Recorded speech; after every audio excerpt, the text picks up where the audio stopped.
وَإِنْ أَرَدْتُمُ اسْتِبْدَالَ زَوْجٍ مَكَانَ زَوْجٍ، اور اگر تم ایک بیوی کے بدلے دوسری بدلنا چاہو، یعنی ایک کو طلاق دے کر دوسری سے نکاح کرنا چاہو، وَآتَيْتُمْ إِحْدَاهُنَّ قِنْطَارًا، اور اسے ڈھیروں مال دے چکے ہو، فَلَا تَأْخُذُوا مِنْهُ شَيْئًا، تو اس میں سے کچھ واپس نہ لو۔ اس آیت سے یہ معلوم ہوا کہ مہر میں زیادہ رقم دینا بھی جائز ہے، کیونکہ فرمایا گیا وَآتَيْتُمْ إِحْدَاهُنَّ قِنْطَارًا، ایک بیوی کو طلاق دے کر دوسرا اگر تم نکاح کرنا چاہو، جو پہلی تھی اسے اگر تم نے قنطاراً سونے چاندی کا ڈھیر بھی دیا ہو، فَلَا تَأْخُذُوا مِنْهُ شَيْئًا، تو جو تم نے مہر دیا ہے اسے واپس نہ لو۔ تو اس سے یہ استدلال کیا گیا کہ مہر میں زیادہ رقم مقرر کرنا یہ بھی جائز ہے، جیسا کہ پہلے گزر چکا ہے کہ صحابیات، ازواج مطہرات اور خاتون جنت حضرت فاطمہ الزہرا رضی اللہ تعالی عنہا کا جو مہر تھا وہ 500 درہم چاندی تھا۔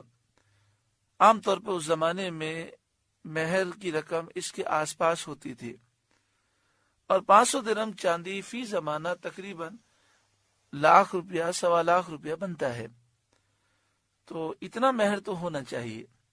لیکن اگر کوئی 10 لاکھ مہر، 50 لاکھ مہر رکھے یا اس سے زائد رکھے تو یہ بھی جائز ہے، مگر یہ مسئلہ یاد رکھیں کہ جب مہر زیادہ رکھیں تو یہ نیت نہیں ہونی چاہیے کہ یہ صرف میں لوگوں پر اچھا تاثر دینے کے لیے رکھ رہا ہوں، میں دوں گا نہیں۔ یہ تو بہت بری بات ہے اور اس کی سخت مذمت کی گئی ہے۔ نیت یہی ہونی چاہیے کہ میں انشاءاللہ ضرور دوں گا، اور انشاءاللہ یہ دینے سے سب کو برکتیں ملیں گی، مجھے بھی اور میری زوجہ کو بھی اس کی برکتیں نصیب ہوں گی۔ حضرت عمر رضی اللہ تعالیٰ عنہ نے ممبر پر یہ ارشاد فرمایا کہ عورتوں کے مہر زیادہ مقرر نہ کرو۔ ایک عورت نے یہ آیت پڑھ کے کہا، اے عمر رضی اللہ تعالیٰ عنہ، اللہ تعالیٰ ہمیں دیتا ہے اور آپ منع کر رکھے ہیں۔ تو حضرت عمر رضی اللہ تعالیٰ عنہ رو پڑے اور آپ نے اپنا قول واپس لے لیا، اور آپ نے فرمایا اب جتنا بھی مہر مقرر کرنا چاہو تم مقرر کر سکتے ہو۔ یہاں پر یہ عرض کروں کہ حضرت عمر رضی اللہ تعالیٰ عنہ کا یہ فرمان جو تھا یہ اس لیے تھا تاکہ لوگوں کے لیے نکاح کرنا مشکل نہ ہو جائے، مگر جب قرآن پاک کی آیت پڑھی گئی آپ پر تو وہ اللہ والے قرآن کی آیت کے سامنے اپنے سر کو جھکانے والے ہیں، تو آپ اس کی تعویل اور اس کا جواب پیش کر سکتے تھے، لیکن آپ نے مناسب نہ سمجھا۔ آپ نے فرمایا جب قنطارن کا لفظ ہے اور قرآن فرماتا ہے اگر تم نے کسی کو ڈھیروں مال دیا ہو تو اس سے واپس نہ لو، تو جب قرآن پاک ڈھیر مال دینے کی اجازت دیتا ہے تو میں کیوں روکوں؟ تو یہ آپ کی شان انصاف ہے اور آپ کے نفس مبارک کی پاکی ہے۔ اللہ تعالی ہمیں ان کا اتباع کرنے کی توفیق عطا فرمائے۔ فَلَا تَأْخُذُوا مِنْهُ شَيْئًا، تو اس میں سے کچھ واپس نہ لو۔ یہ حکم اس وقت ہے کہ جب جدائی شوہر کی طرف سے ہو، اور اگر جدائی عورت کی طرف سے ہو، عورت رہنے کے لیے تیار ہی نہ ہو، تو پھر اس صورت میں جب غلطی عورت کی ہو تو شوہر مہر واپس لے سکتا ہے، یعنی وہ کہے کہ میں آپ کو خلا دوں گا لیکن اس شرط پر کہ جو میں نے آپ کو مہر دیا ہے مجھے واپس کریں۔ أَتَأْخُذُونَهُ بُهْتَانًا وَإِثْمًا مُبِينًا، کیا اسے واپس لوگے جھوٹ باندھ کر، وَإِثْمًا مُبِينًا، اور کھلے گناہ سے۔ زمانے جاہلیت میں ایک فعل ایسے موقع پر کیا جاتا تھا، اس کا رد کیا گیا، کہ جب انہیں کوئی دوسری عورت پسند آتی تو وہ اپنی بیوی پر تہمت لگاتے تاکہ وہ اس سے پریشان ہو کر جو کچھ وہ مہر لے چکی ہے واپس دے دے۔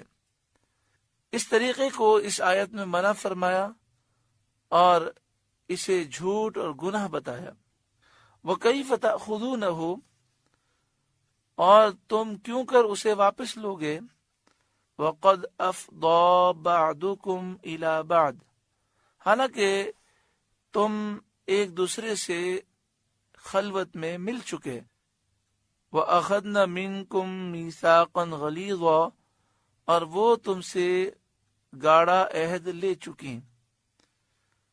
وہ عہد اللہ تبارک و تعالیٰ کا یہ ارشاد ہے، فَإِمْسَاكُمْ بِمَعْرُوفٍ أَوْ تَسْرِيحٌ بِإِحْسَانٍ، بھلائی کے ساتھ روکنا ہے یا احسان کے ساتھ چھوڑ دینا ہے۔ یہ آیت اس بات کی دلیل ہے کہ خلوت صحیحہ سے مہر لازم ہو جاتا ہے۔ وَلَا تَنْكِحُوا مَا نَكَحَ آبَاؤُكُم مِّنَ النِّسَاءِ إِلَّا مَا قَدْ سَلَفَ،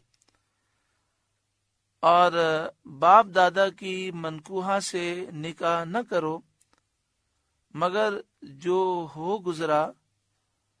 ان مراد یہ ہے کہ پہلے جب تک یہ ہوتا رہا اللہ تبارک و تعالی نے اسے معاف فرمایا، لیکن اس آیت کے نازل ہونے کے بعد یہ کام کرنے کی اجازت نہیں، اور اگر کسی نے اپنے باپ کی منکوحہ سے شادی کی ہو تو فوراً اس سے جدا ہو جائے۔ وَلَا تَنْكِحُوا مَا نَكَحَ آبَاؤُكُم مِّنَ النِّسَاءِ، اور باپ دادا کی منکوحہ سے، یعنی جس سے باپ دادا نے نکاح کیا اس سے نکاح نہ کرو، الا ما قد سلف، مگر جو ہو گزرا، وہ اللہ تعالیٰ نے معاف فرمایا۔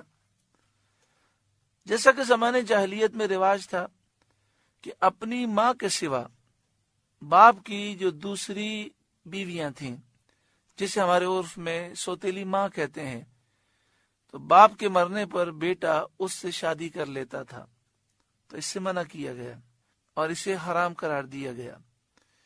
انہو کان فاحشۃ و مقتا، وہ بے شک بے حیائی اور غضب کا کام ہے، وساء سبیلا، اور بہت برا راستہ ہے، کیونکہ باپ کی بیوی ماں کی طرح ہوتی ہے۔